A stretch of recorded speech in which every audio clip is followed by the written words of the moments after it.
Hello, my name is Shayna, and I'm going to do my presentation on the legalization of marijuana. Legalizing the use of medical marijuana. Medical marijuana is a product made of dried cannabis sativa plant. There is evidence of marijuana's usage for medical purposes that date from thousands of years ago. Since the 1970s, there has always been a social movement to legalize marijuana. There was actually a group put together back in the 1970s called it's called the National Organization for Reform of Marijuana Laws. I guess the whole point of that program, it's an American nonprofit organization. It's based out of Washington, D.C., and it was an aim to move public opinion sufficiently to achieve the legalization of non-medical marijuana in the U.S. so that the responsible use of cannabis by adults is no longer subject to penalty if you were caught with it, as far as using it as a recreational use. The campaigns were by parents combined with sharp oppositions by the law enforcement and also elected officials to keep the marijuana illegal. So there was actually a group out there, the NORML, which was trying to get it legal, and then of course there's all these elected officials that were trying to keep it illegal. As far as why is it illegal, it's illegal because it possesses and uses for medical reasons in every state of the union until the federal government banned it to use and possession in 1937. But it was ruled unconstitutional years later, like the Tax Act was the controlled substance replaced with the act in the 1970s. I guess there are 4 states out there that it is legal for recreational use. The 4 states are California, Oregon, Washington, D.C., and Colorado. They legalized it for adult recreational use. You have to be 21, just like you have to be 21 to drink alcohol. Now there's 24 states out there that have it legal for medical marijuana. 24 states, that includes Pennsylvania, that was approved about 2 to 3 weeks ago. They passed it to use it as treatment for medical conditions. Some states, they have decriminalized it, the possession of marijuana, if the amount is less than 1 ounce. So them 4 states that I said, that was Oregon, Colorado, California, and Washington, if you get caught with it, it has to be less than 1 ounce not to be prosecuted. And there are stipulations. Some of the stipulations in the 4 states are you have to be 21 and older. You have to smoke it private. It's just like alcohol. You can't have an open container out on the sidewalk or downtown or whatnot. The 1 ounce rule. And it is food regulated by the government health departments, believe it or not. I found that very, very surprising. Here is a map. Now this map, of course, was out before Pennsylvania was just approved 3 to 4 weeks ago. So Pennsylvania is still showing illegal. But here is a map showing you what states you can use it and you cannot use it. The reason why these 4 states did pass it, unfortunately, it's because of money reasons. Colorado, they control the tax. Colorado actually brings in $29.8 million in taxes. Washington, theirs is 25% tax that they're expecting to generate between $1.9 billion over the next 5 years, just selling marijuana for recreational use. The tobacco industry, they're actually looking to take part in the production only because they want to compete, because now they're seeing, oh, marijuana is, they're bringing in more money than what some states bring in for tobacco use. So I think eventually the tobacco industry is going to be probably merging with the marijuana production. The reason why I feel that it should be legal for recreational use, I don't necessarily believe it. I don't necessarily say that it should be legal so kids or anybody can just go be smoking a joint whenever they feel like it. But the reason why I feel like it should be legal is because knowing that 20 Americans have been arrested since 1937, and 1 marijuana arrest is almost every 42 seconds. But what kills me is the cost of taxpayers. We are spending almost $15,750,000,000 just to care for inmates that were caught with the possession or selling marijuana. Now, you're being prosecuted and you get a year or two in jail or whatnot, but you're being prosecuted for selling or being caught with something that can't necessarily kill you. It would be one thing if you were driving down the road drunk, or you killed somebody because you were drunk, or you got 6 DUIs. Then I understand you should be in jail, and because you're risking other people's lives. But as far as if you're at home smoking marijuana for recreational use in your own time, or you're not going to kill anybody doing that. You're not going to kill yourself. There's all the research I did out there, I could not find one person that overdosed on marijuana. But as far as if we would make it legal in every state, it could help with the police focusing on the violent crimes out there, the shootings, the heroin addicts, the heroin dealers, on the things that could kill us, and the things that could harm each other. I think that's what the police should be focused on, not the people that are doing marijuana in their own privacy of their own home. This is some research I found about who uses the recreational marijuana. They're saying about 30 million Americans have smoked it in the past year, and over half of them done so regularly. I find it hard to believe that 15 million Americans smoke pot regularly. But this is what I found. I did find that 10,000 kids were surveyed in 2013. I'm thinking this was in Colorado, since this is one of the first states that legalized it.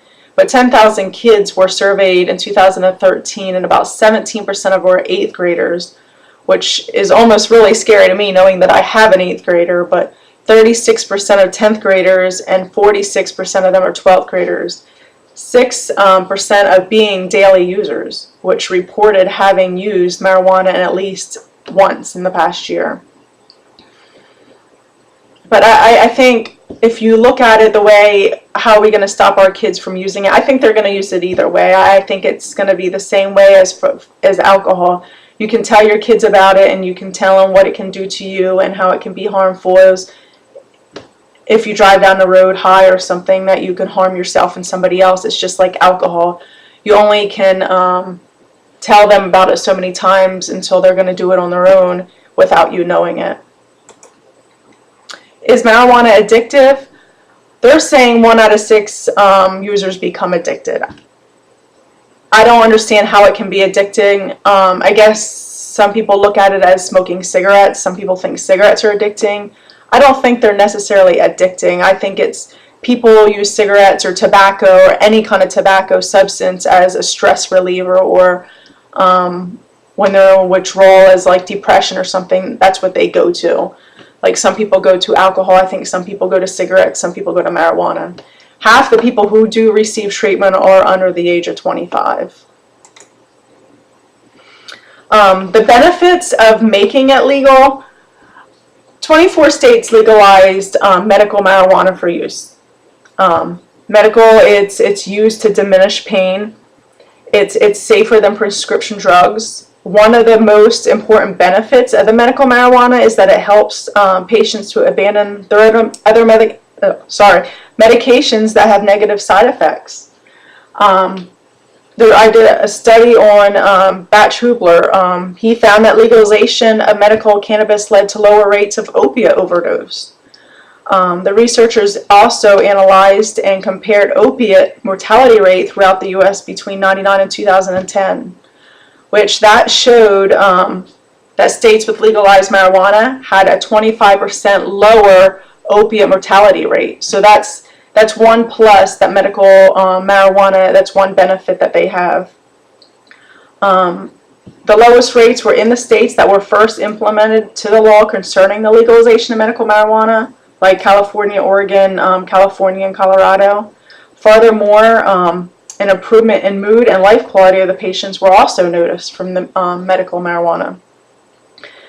Medical marijuana is it's non-lethal, so there's no consistent neuropsychological or neurological deterioration of a patient's state during the study. That's another plus. That's another benefit of legalizing the medical marijuana. As far as the medical marijuana, the study in the ways the cannabinoids affect the human health has led to evidence of the marijuana's impressive medicinal properties for a vast variety of symptoms and diseases, such as chronic pain. It's supposed to help with nausea. I think they're looking as far as nausea, like if you have cancer and you're having chemo treatments, it comes with nausea. I think that's when they put it in play. I don't think it's like, oh, I'm not feeling good today, I'm going to go to my family doctor. Do you think he'll prescribe me medical marijuana? I think you almost have to have nausea that comes with the diseases that you have, as far as with the chronic pain. Some arthritis, rheumatoid arthritis, and some related conditions, all cancer types, inflammation.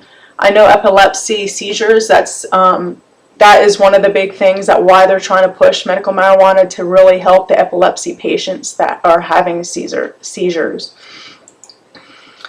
Here are the 8 medical conditions in which patients can use it. I think if you got one of these conditions and you go into your family doctor or you go to your physician, more likely they will prescribe something. As far as, I didn't really look in it as far as how they prescribe it. If it's something like if you got cancer or HIV or seizures, that you need to go get the treatment in the doctor's office. It's not like they're going to prescribe you something and say, here's a month worth of medical marijuana. I think it's something that you need to go into the office to receive the dosage of it. But here's cancer, glaucoma, HIV and AIDS, muscle spasms, seizures, severe pain, severe nausea, dramatic weight loss, and muscle atrophy. As far as the effects on the health of using it, I think these effects here, right here, or if you're going to be smoking it for recreational use, it's like any tobacco. If you're going to smoke it, you're going to have increased risk for heart attack. It could affect your mental illness, depression, schizophrenia. Some people say that it can give you hallucinations and delusions. Smoke is toxic. We all know that. We all know cigarettes, smoking marijuana is also toxic. It will be harmful to your lungs, gum disease, whatnot. Now, some of the effects, as far as if you use it for medical marijuana, they're legalizing it, which is allowing to develop it as like a method as far as vaporization. A gentleman named Hayes Camp, he evaluated the technology of cannabis vaporization as a way to deliver pure bioactive cannabinoids and avoid irritation caused by respiratory toxins. The study that he did was used, the study that he did, that he used was a custom temperature setting, which allowed researchers to set an optimal temperature enough to produce active cannabinoids, but lower than required to produce harmful smoke and toxins. So the patients who prefer marijuana vaporization to smoking can benefit from the same amount of bioactive substances available for conventional smokers at the same time and avoid the negative respiratory effects of it. So I think these here, what I have listed of the increased heart attack and the toxic and the harmful to the lungs, that's their effects more on the recreational use of marijuana. As far as using it as medical purposes, I haven't really found any effects of it if you use it as vaporization.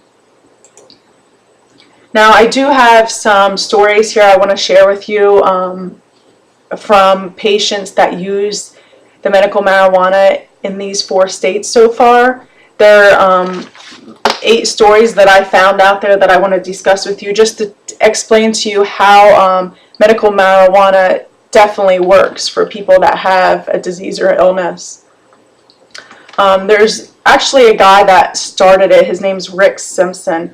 He was actually known for inventing the hemp oil medicine that claims that treated his skin cancer after he was a chemical zombie for all the drugs that he had to take for as far as being a cancer survivor.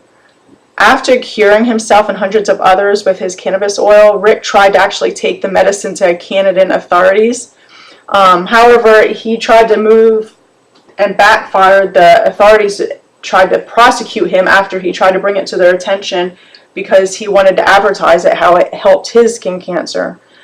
But now today, Rick is considered a hero in the medical marijuana world with a huge following of believers. You could actually watch his documentary. It's called Run from the Cure, and you can see his whole story. But a couple stories I wanted to share with you. Zonda Banda, she's a sufferer of Crohn's disease for about 8 years. Shonda was bedridden and she could only walk with a cane. She was diagnosed as terminally ill. Shonda, she actually decided to explore the alternative medicines or the alternative remedies out there in the last bit to save her life. So Shonda actually saw Rick Simpson's video when she was researching out there what she could find, and she began to treat herself with the cannabis oil, and she's now considered cured and has a normal life. She is subsequently wrote a book. It's called Live Free or Die, detailing the whole weed experience that saved her life. So there's another example. 6-year-old Charlotte, I don't know if anybody saw her story. She was actually on CNN News. I actually seen it a couple years ago. But she is a miniature miracle, is that what they're calling her? But she suffered from an untreatable form of epilepsy and used the medical marijuana to cure herself. By the time she was 2 years old, her parents had literally tried every medication to cure her, and some which nearly ended in her dismiss.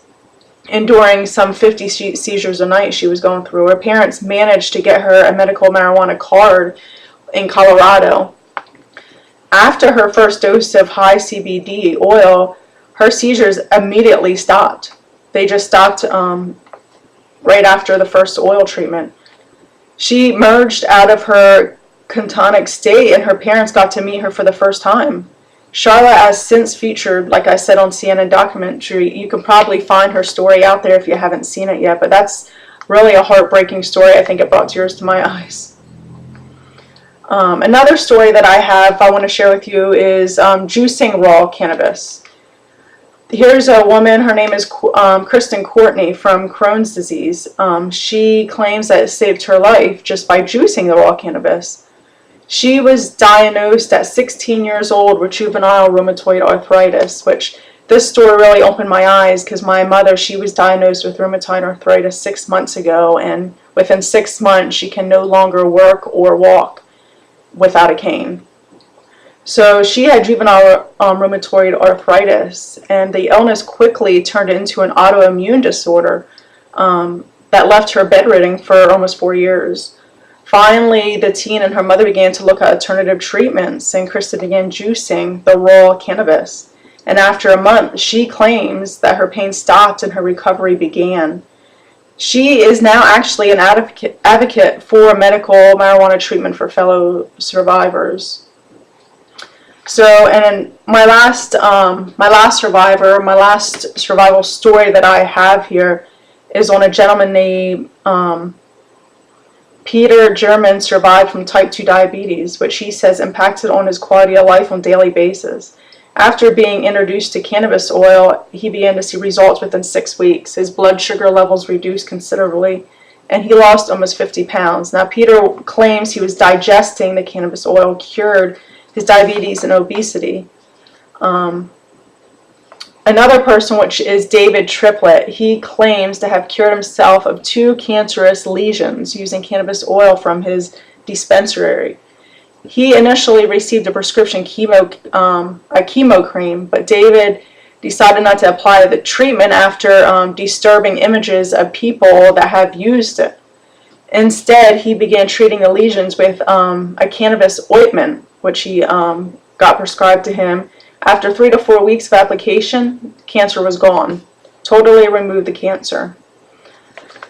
After being diagnosed with cancer for Beverly Hills celebrity Cheryl Schumann, she began taking a cocktail of medications, up to 27 morphine tablets a day, to overcome the disease that she was suffering from. However, after learning about the cannabis oil, Cheryl started to treat herself. She actually says that her treatment cured her in 90 days, and she still to this day remains in remission.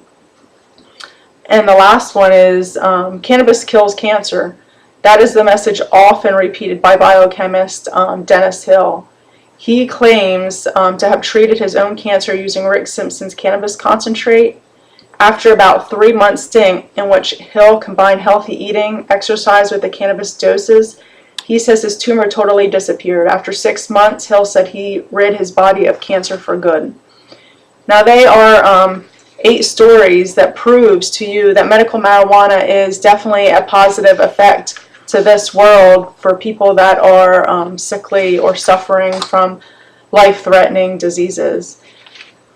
If you have any questions as far as any of the stories, or if you want more information on medical marijuana, I'm more than happy to answer any questions or to give you any information on where to look or where I got majority of my information. Just ask in our discussion board and I'll be more than happy to share. But that concludes my research on medical marijuana. Thank you.